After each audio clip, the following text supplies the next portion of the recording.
It's coming sooner than you think, and all of us need to be prepared. Let's get right into today's video. We see what's going on in the world. We see how the world is changing and evolving. There has been a lot going on the last couple of years. There has been a lot going on this year alone. And we have been warned by our president that we could potentially be going into a depression. With that being said, I think the writing is on the wall and it's a matter of time before we fall into depression. I know a lot of people think that we are already in a depression. You can feel free to let me know in the comments below if you think we're still in recession, or if we are in a silent depression, or if we are in a full-on depression. But like I said, I still feel like we are heading towards a depression at this time. The first depression started in 1929 and it actually lasted 10 years. So 1929 to 1939 was the first Great Depression. The Great Depression was characterized by high unemployment rates, poverty, a lot of businesses went under, drastic reductions in industrial production and international trade. There were also widespread bank and business failures. We're actually seeing that right now. There are a lot of businesses that are failing and, job losses that are happening because the businesses are failing. The businesses cannot, keep their head above water, and, the profits are not where they need to be to maintain a business. So they're doing the layoffs. And we'll continue to see these layoffs. This isn't something that's happened, just for a couple of months and where, you're safe because you still have a job today. Just because you're safe today, at your job doesn't mean you'll be safe even in a month or two from now. We should be preparing like it's going to be 1929 again. We have to stop making excuses. We have to get on board. If you're not on board, I just want to urge you to please get on board. See what's going on. Pay attention to what's going on and do what you have to do for your family, because nobody is coming to save you. If you're seeing this video, I really hope that this reaches you and gets you to understand the seriousness and the need for prepping and just, being prepared a little bit more than you were even yesterday. If you're not prepared at all, feel free to go back to some of my older videos where I would do hauls and kind of show you guys what to prep, and I even show you how to store some of that food. You'll be able to find ways that I have preserved food, and it gives you that long shelf life. So instead of you having a 1 or 2 shelf life on an item, I can easily show you where you get 25 plus years. Please learn how to grow something. It doesn't matter if it's indoors or outdoors. I hear so many people use the excuse that I don't have enough space. You guys, it doesn't matter if you have a slab or a patio, a small patio or balcony, whatever it is, just utilize what you can do and always know that you can use indoors. Obviously, you're going to have to do your research as far as what you can grow indoors, but it is absolutely doable. And I just want to urge you to please just put something in a pot and grow it, y'all. Don't overthink it. Just stick it in the pot. You do not have to have a lot of space to grow, you guys. I promise you don't. And I think a lot of people mistake this for being like my yard. This is not mine. Well, some of it is over there, but the majority of it, like, we have a property line right here because they've got it tied off because they're actually trying to sell this lot right here. It's a little over 2 acres, but this is not all mine, y'all. Like, this, even over on that way, the tree line over there, y'all, that only goes so far and it's not mine. All of my yard is in my front yard. So if you can imagine, I only have a tiny area for my backyard and I don't want to grow in my front yard. Like, could I?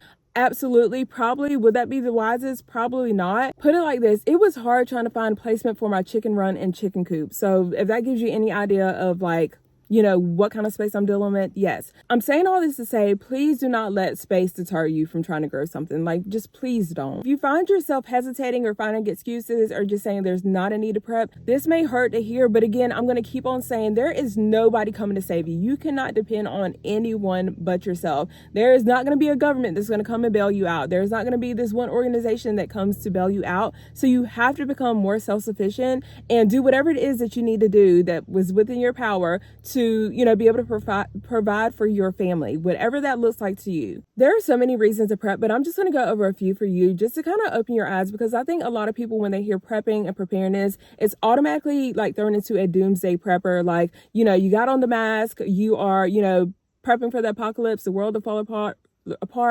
nukes dropping out the air, and it's just not that for like a lot of people that prep. My personal reason why I prep is there is such a sense of security that I have known that I have food in my home put up for my family. For example, if the store's closed today, I know that my family is good for a pretty good amount of time just because I have foods that I have put away, shelf-stable foods, or foods that I have turned into long-term shelf-stable foods because the way I have preserved them.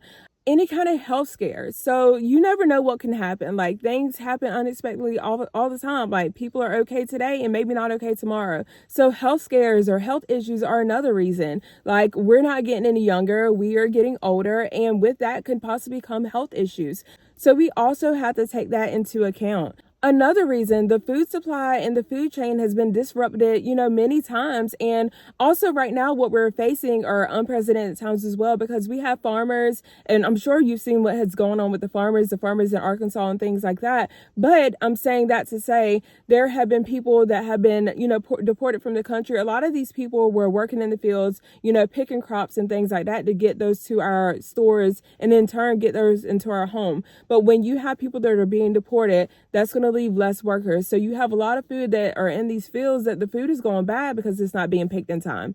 That can disrupt the food chain, the food supply. So whether you buy fresh or frozen, you don't know the long-term effects of that. Even when you're in the store grocery shopping and you pick up maybe, a can of corn or a can of carrots, that doesn't mean that that was picked and packaged like this year. That could have been from a year or two ago. It's not like it works that quickly. And I don't think people think about that like long term. So the effects of things that are happening right now, we might not see the immediate effects of this year. It can be a year or two from now before we're starting to see those gaps and shortages, within those carrots or within those corn. Again, I'm just using those two items as an example. Another reason to prep too, like this is the latest one. We have the National Guard going into different cities, or they will be moving across different cities in the United States. Right now, they're in Washington, D.C. They're expected to go to Chicago. And let me tell you, they will be showing up in more areas. You never know when it's going to happen either. So I'm saying that to say, we can't think that civil unrest is too far-fetched at this point. We are seeing a lot of things like that we thought would happen or possibly happen or thought maybe didn't happen and are happening. Like I said, you never know. There's never a dull moment. But I'm saying that to say, if there's a civil unrest situation where, maybe the police or National Guard are, having to deploy, or use tear gas and things like that and weapons and, have the horses out and things like that, you don't know what that's going to look like in terms of being able to get to your store. Like there may be roads that are blocked off. They may have a stay home order, or there might be a curfew in place. You just don't know how that's going to work or how it's going to look. There may be grocery stores that decide to shut down because, it's a safety issue. So we have to look at the bigger picture. I think we're so dependent on just being able to go to the grocery store whenever we want to that we don't look at, oh, well, what if this grocery store shuts down? For some places, they only have that one grocery store, that one or two grocery stores. And you have to remember, it's not like some people will be able to travel outside their community to 2 and 3 towns over because not everybody has a vehicle. So again, this is bigger than, just thinking that we're prepping for the apocalypse and nuclear, like nukes and things like that. We have to be prepared for anything. Job loss, food chain supply disruptions, gaps on shelves, any illnesses or health scares that may come up. Everything that I just said, from job loss to food chain supply issues, everything affects your ability to stay nourished and to get food for your family. So please consider prepping or starting small if you have not already started. There are certain pantry staples that I think that every household should have. If you want to call it depression staples, food staples, just pantry staples, whatever you want to call it.